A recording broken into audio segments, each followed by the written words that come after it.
Hey there, my name is Jim Kelly, and in 2000, my wife and I packed up all our belongings, threw it on a moving van, and drove from Cincinnati, Ohio to Raleigh, North Carolina. And I did it to take a job at Mix 101.5, which is a radio station there. We got Pamela on the line in Morrisville. How you doing, Pamela? One of the cool things is a partnership they have with Duke Children's Hospital.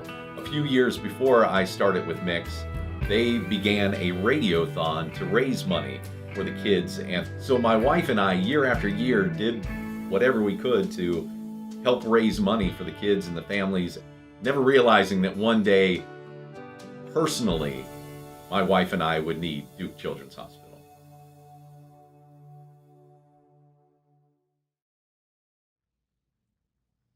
There's lots of different things to this story. Okay.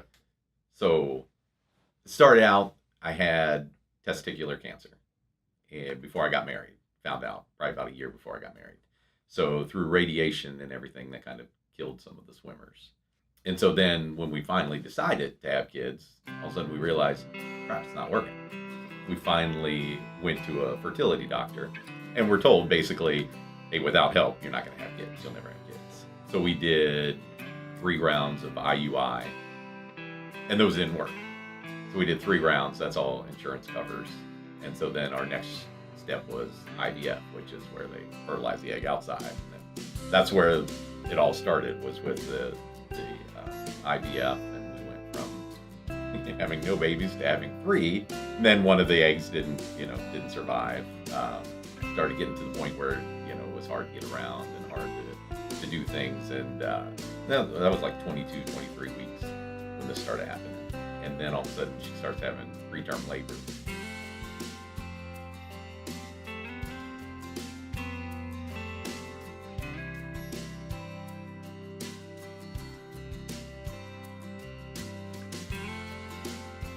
So we got sent to Duke, and she was being seen by a specialist there, and they got the labor stopped, and she was put on bed rest, and everything was going good. And then all of a sudden it was like, it was a tropical storm was coming through.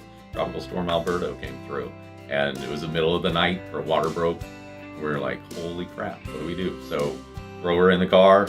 We're cruising up to Duke, 4 a.m., middle of a storm, tornado warnings going off all over the place, and we make it to Duke.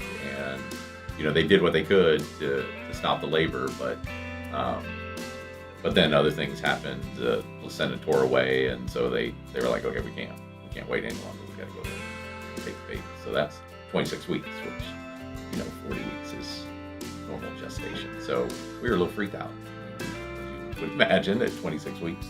So so I was in a panic, knowing that 26 weeks was not the ideal time. So the babies came. I remember being in the room, and the nurse, like, you want to see him?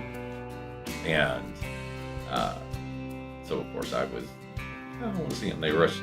They did. They had to do all the work on him to make sure everything was okay, and they couldn't keep them in that room very long. So it was a quick, as they're rushing them out of the room, one of the nurses grabs me, Nurse Tina, I'll never forget her, says, hey, do you want to see him? I'm like, yeah, I want to see him. So I got to run over and see him in the incubators before they rolled him off to wherever they were taking him to take care of him. And then our roller coaster ride started.